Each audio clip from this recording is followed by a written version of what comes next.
Olá, graça e paz, tudo bem? O Senhor conosco. Vamos orar? E depois nós vamos meditar na palavra? Vamos lá? Pai querido, eu quero agradecer ao Senhor nesse dia, por tudo aquilo que o Senhor já proporcionou, Senhor, nós vivenciarmos, Senhor, a Tua bênção, graças a Deus, pela saúde. Obrigado, Senhor, pela vida, pela graça, pela unção. Obrigado, Senhor, porque nós temos tantos valores, ó Senhor, porque o Senhor nos tem dado. Valores, Senhor, de fé. Valores, Senhor, de uma responsabilidade, Senhor, de sentirmos e a capacidade de, Senhor, de cumprir, ó Pai, com as responsabilidades que nós temos nessa vida. Obrigado, Senhor, que nós não estamos perdidos nesse mundo e procurando, Senhor, uma oportunidade para sair dele. Muito pelo contrário. Estamos muito felizes, Senhor, em Te conhecer e caminhar contigo. Renova, Senhor, em nós o desejo de Te conhecer, de Te servir e de desfrutar dessa vida tão boa, Pai, que o Senhor nos tem dado. Graças a Deus pelo Senhor. Fala-nos agora na Tua palavra, é como lhe peço, nesta hora, em nome de Jesus.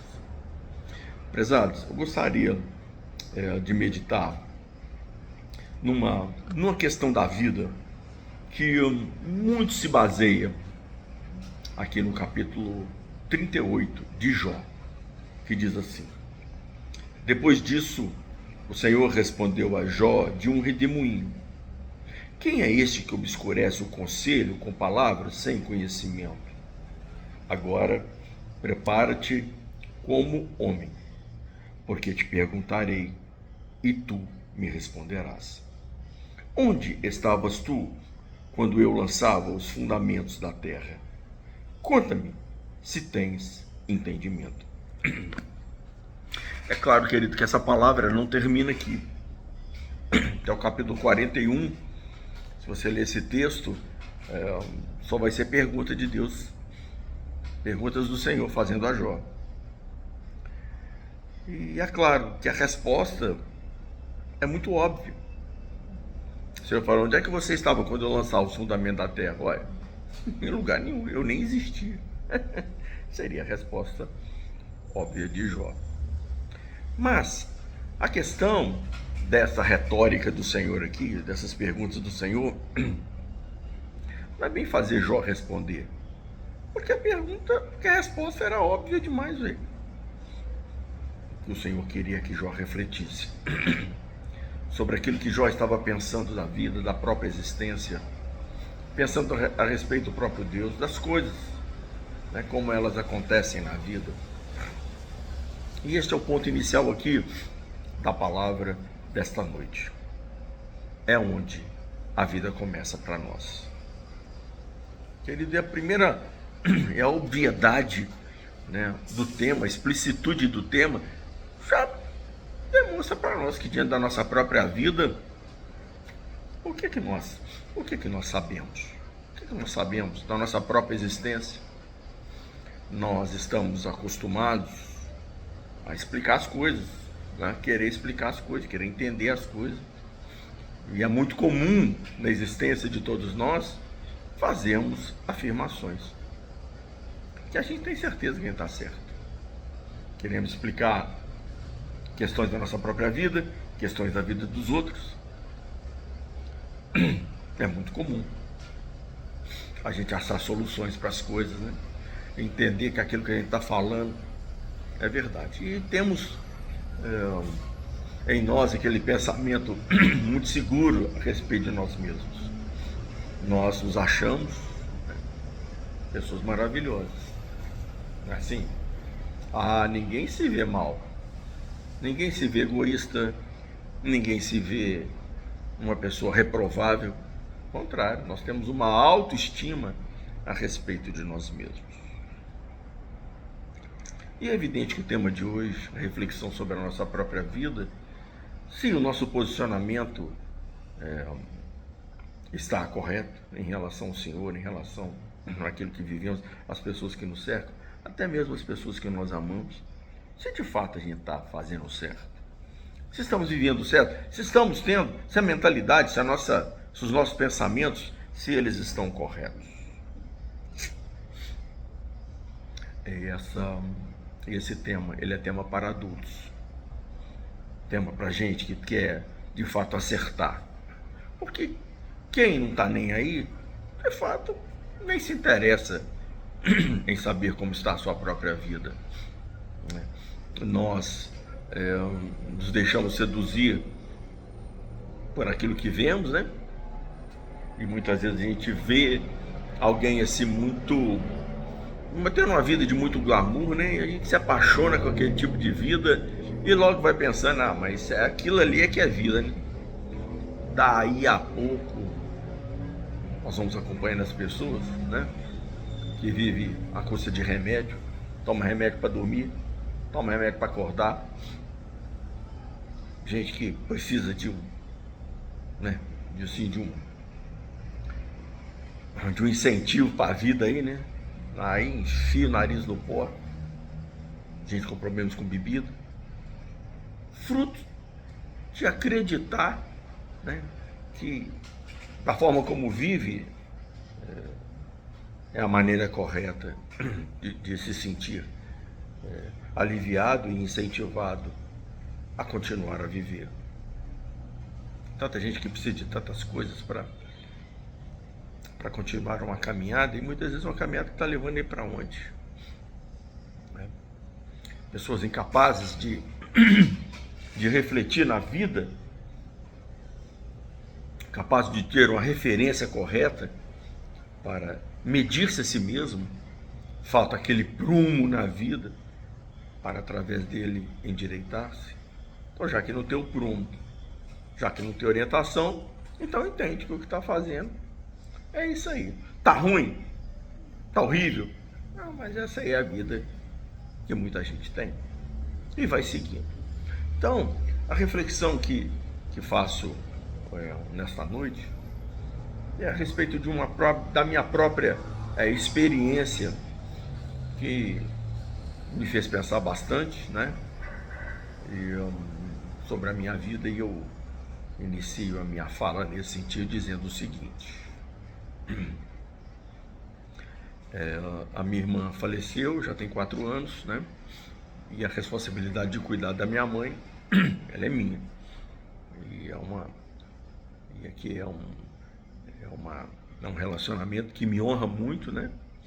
É claro, cuidar da própria mãe, isso é uma honra para qualquer filho, né? É uma honra. Mas essa honra, ela tem lá o seu ônus, né? Com certeza que sim.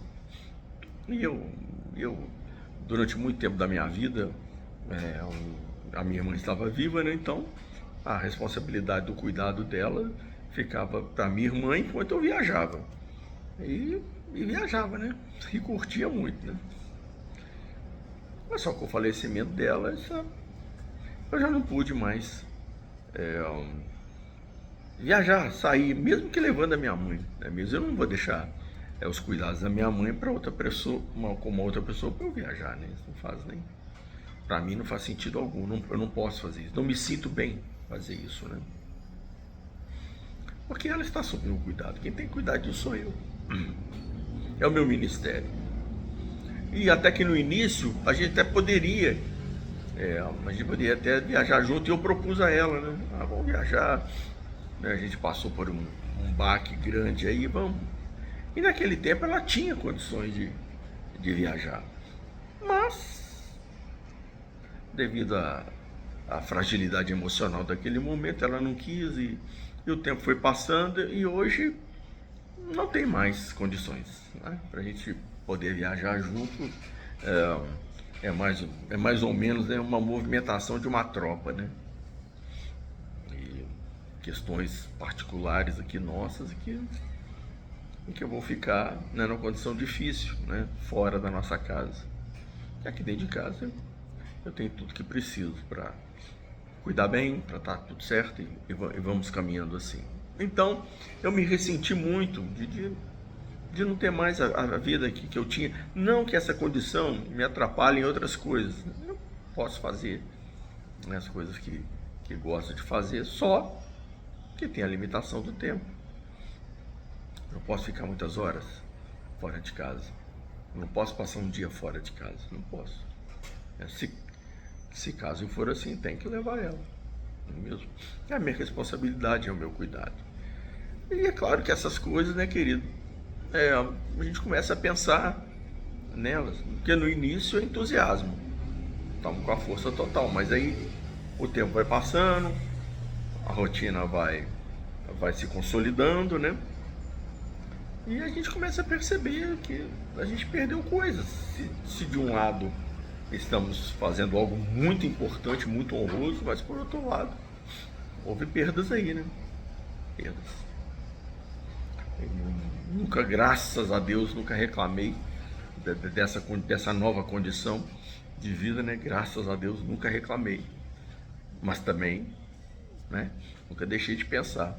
Nunca fui tentado, ou melhor dizendo, nunca caí na tentação, né? De, de ter uma vida amargurada, de muitas reclamações, porque eu tinha isso, agora já não tenho, fazia isso, agora já não faço, eu estou nessa condição aqui, que a minha vida agora é assim, nessa tentação, graças a Deus, nunca caí, nem quero.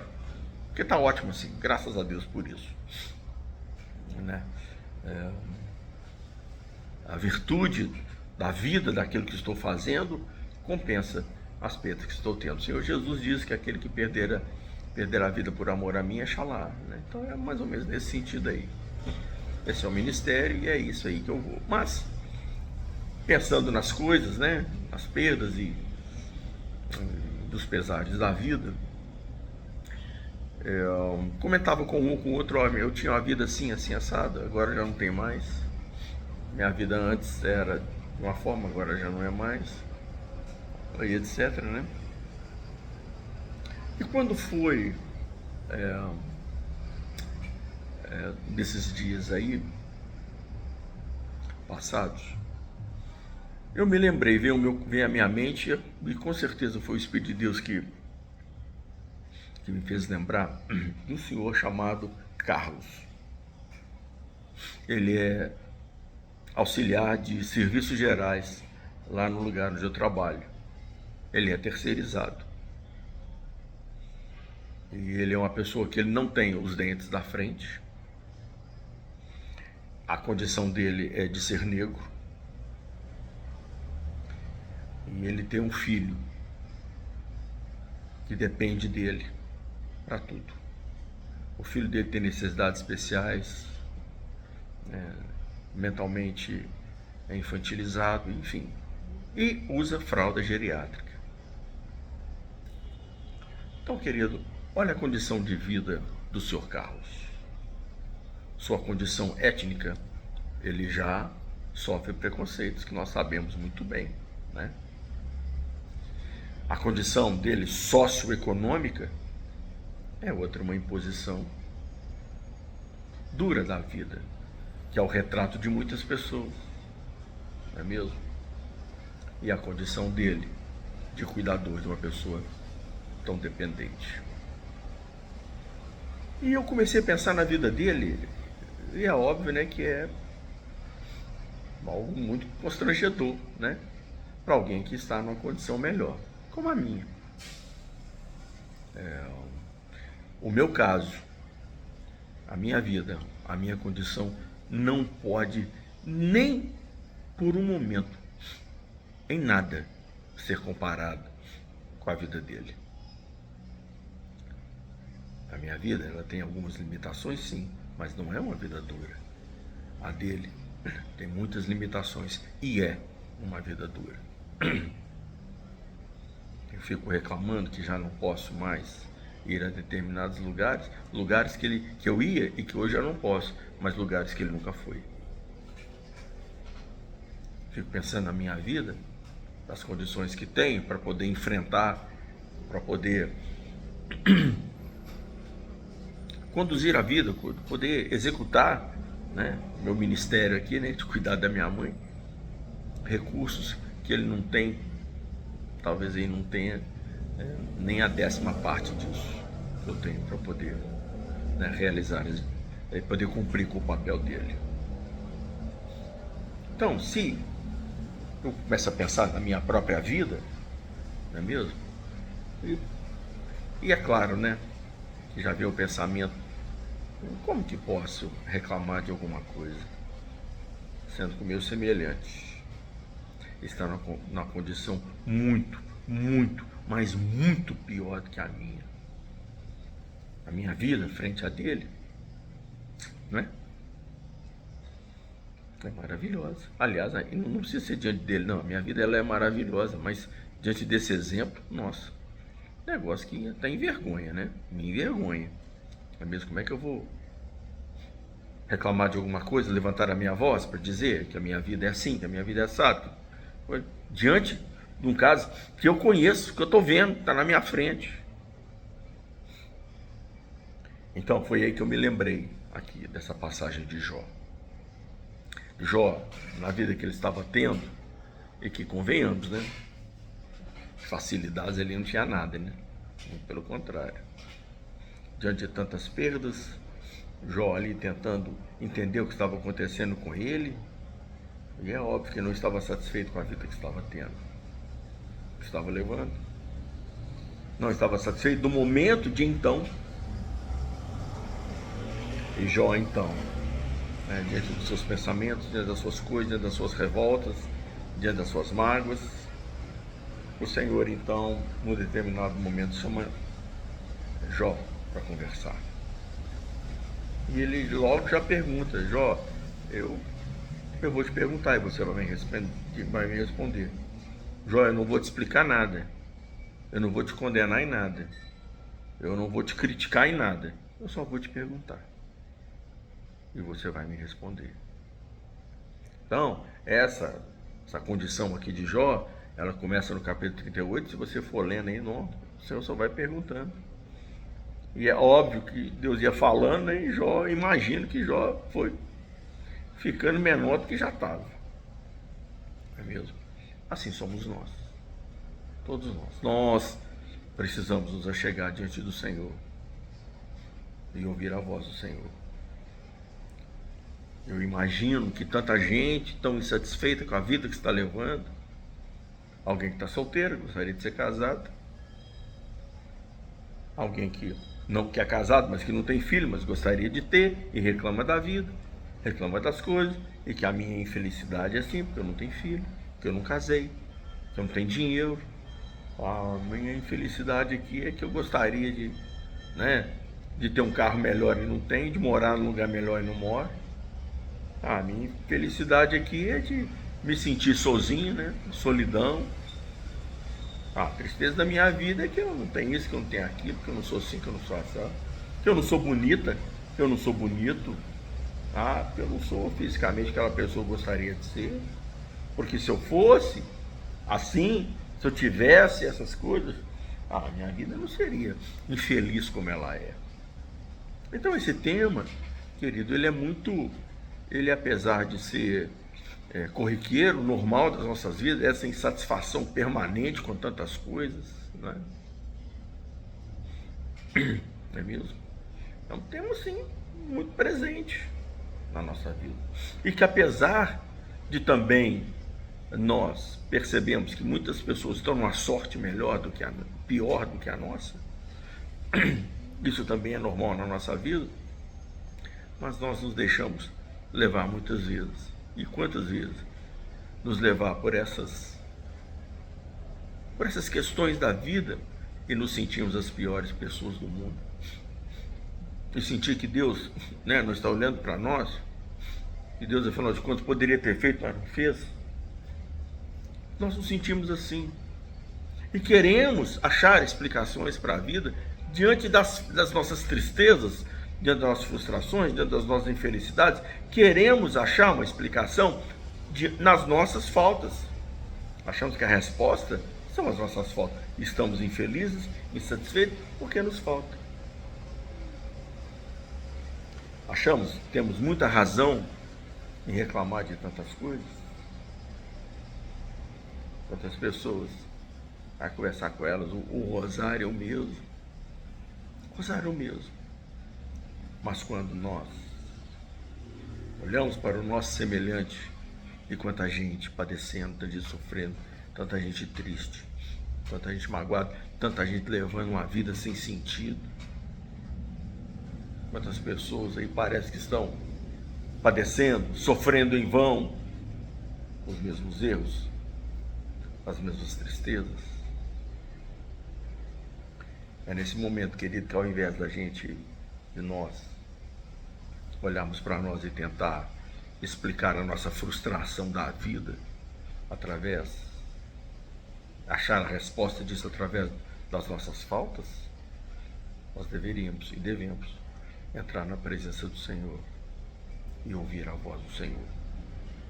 O Senhor não vai te criticar, esteja certo, não vai te condenar. O Senhor nem precisa disso. Vai fazer isso para quê também, né? Tem hora para tudo, né?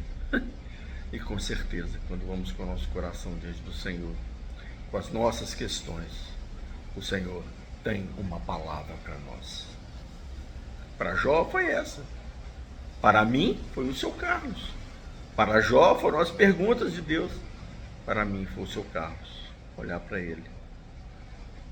Uma vida com tantas necessidades. Uma vida com tantas restrições. Não é mesmo? Olhar para a história dele e olhar para a minha história. Observar quantas coisas maravilhosas que o Senhor me deu, me concedeu.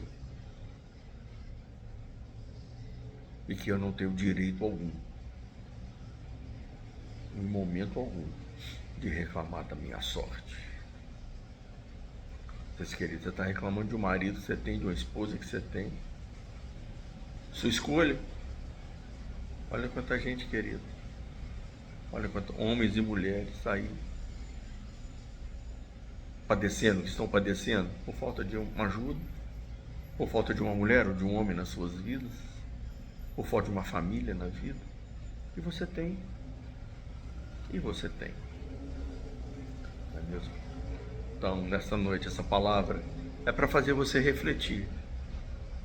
Não naquilo que te falta, mas naquilo que Deus já te deu. Para você ver o quanto você é uma pessoa abençoada pelo Senhor. A palavra de hoje é para incentivar você a entrar na presença do Senhor com as suas questões e deixar o Senhor falar com você. Porque o Senhor Jesus é a vida e é a paz. Amém? A palavra de hoje é para incentivar a você a olhar a vida não com seus olhos, mas com os olhos do Senhor. Olhar para o Senhor.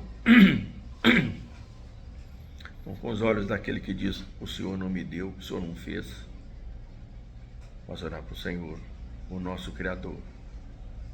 E saber que Deus abre portas aonde não tem portas. Mas, principalmente, olhar para as portas que Deus já abriu para você. Não a vida que você não tem, mas glorificar a Deus pela vida que você tem. Amém? Vamos orar. Pai querido, obrigado, Senhor, nessa noite, Senhor, porque a Tua palavra nos faz ver aquilo que o Senhor já fez, porque a Tua luz ilumina todo homem. É o entendimento do Senhor, ó Pai, que ilumina os nossos olhos, para nós vermos a nossa real condição. Obrigado, Senhor, pela nossa vida. Obrigado, Senhor, pela graça. Obrigado pelo Senhor, ó Espírito Santo, que está em nós.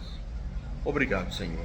Pai, continua falando conosco, em tudo nos ajudando, em tudo nos abençoando.